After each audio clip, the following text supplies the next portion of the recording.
The Battle of Lepanto, fought on October 7, 1571, in the Mediterranean Sea, stands as one of the most significant naval engagements in history.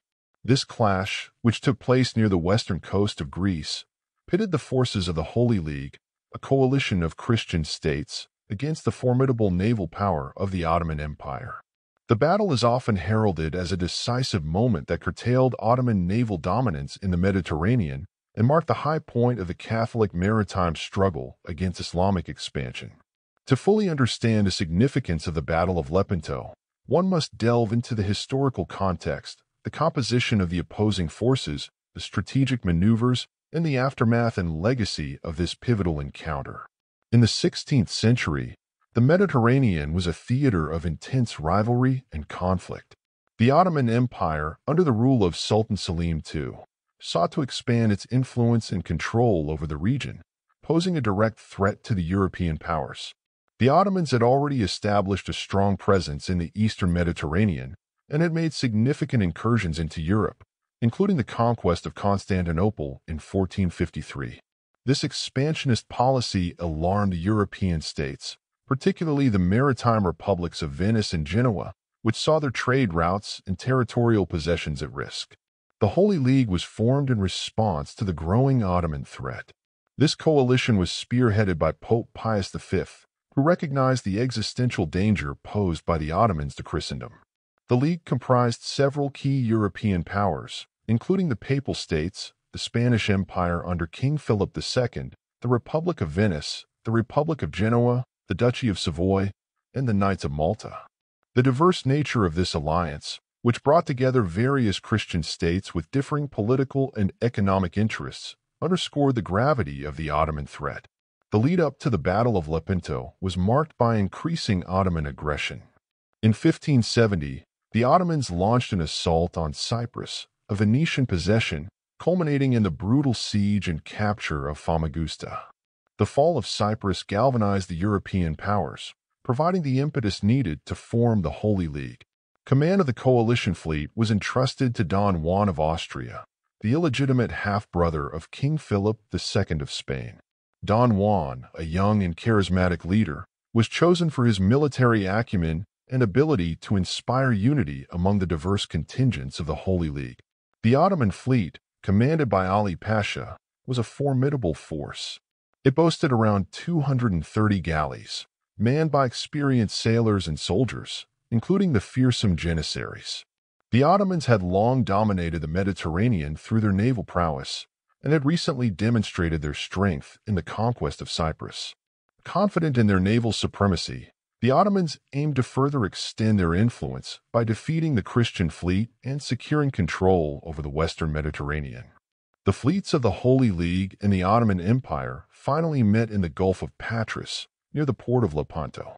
The Holy League's fleet consisted of approximately 208 galleys and 6 galleasses, which were large, heavily armed ships equipped with numerous cannons. The galleasses played a crucial role in the battle, providing a significant firepower advantage for the Holy League. Don Juan organized his fleet into 3 main squadrons: the center, commanded by himself; the right wing, led by Gianandrea Doria of Genoa; and the left wing, under the command of Agostino Barbarigo of Venice. Additionally, a reserve squadron was commanded by Alvaro de Bazan. The Ottomans adopted a similar formation, with their fleet also divided into 3 main sections. Ali Pasha commanded the center, supported by the wings led by Mem Sirocco and Ulik Ali. The Ottoman fleet was confident and aggressive, relying on their numerical superiority and the traditional tactics of boarding and close-quarters combat, which had served them well in previous engagements. As the two fleets approached each other, the stage was set for a titanic clash. The battle commenced with a fierce exchange of cannon fire, with the galleasses of the Holy League unleashing devastating broadsides that disrupted the Ottoman formations. The heavy firepower of the galleasses inflicted significant damage on the Ottoman ships, creating confusion and disarray. Despite this initial setback, the Ottomans pressed forward, engaging in close combat with the Christian fleet. In the center, Don Juan of Austria and Ali Pasha faced off in a brutal and intense engagement. The flagship of the Holy League, the Real, clashed with Ali Pasha's flagship, the Sultana. The battle around these two flagships was particularly fierce, with both sides fighting desperately to gain the upper hand. The decks of the ships were transformed into battlegrounds, with soldiers and sailors engaging in hand-to-hand combat. The Spanish tercios, renowned for their discipline and combat prowess, played a crucial role in repelling Ottoman boarders and gaining control of key areas of the ships.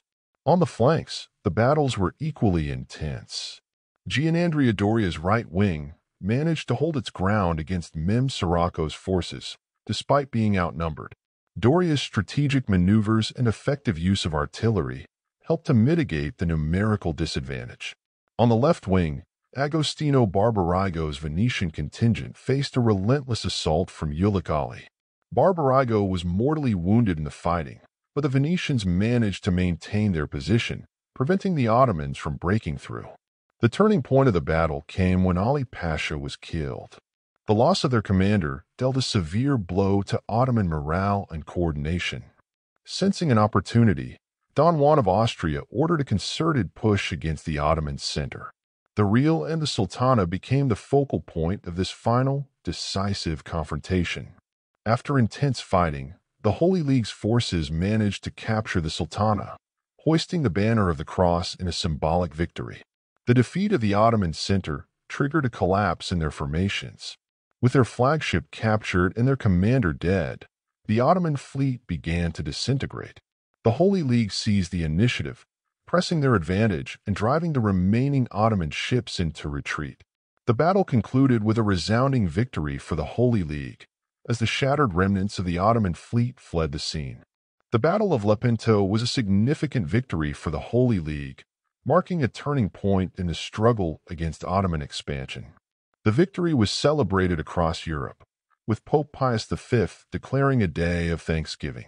The battle demonstrated the effectiveness of the Holy League's coalition and the importance of naval firepower in determining the outcome of maritime conflicts. The galleasses, with their heavy cannons, had played a crucial role in disrupting the Ottoman formations and inflicting heavy casualties. However, the long-term impact of the Battle of Lepanto was more complex. While it curtailed Ottoman naval dominance in the Mediterranean, it did not decisively end the Ottoman threat. The Ottomans quickly rebuilt their fleet, and the struggle for control of the Mediterranean continued. Nevertheless, Lepanto provided a much-needed morale boost for the Christian states and slowed the pace of Ottoman expansion. The legacy of the Battle of Lepanto extends beyond its immediate military and political consequences. It has been immortalized in art, literature, and collective memory as a symbol of Christian resistance against Islamic expansion. The victory was celebrated in numerous paintings, poems, and songs, with the image of Don Juan of Austria becoming emblematic of the struggle for Christendom. Cervantes, who fought in the battle and was wounded, later referenced Lepanto in his famous work, Don Quixote, highlighting its lasting cultural significance. In modern times, the Battle of Lepanto is often studied as a case study in naval warfare, coalition building, and the intersection of religion and politics in the early modern period. It serves as a reminder of the complexities and enduring impact of historical conflicts, shaping the course of nations and the destinies of countless individuals. In conclusion, the Battle of Lepanto was a pivotal moment in the history of the Mediterranean and the broader struggle between the Christian and Islamic worlds. The hidden facts of this engagement reveal the intricate dynamics of power, strategy, and human endeavor that define this epic clash. The legacy of Lepanto continues to resonate, offering valuable lessons and insights into the nature of conflict and the enduring quest for dominance and survival on the high seas.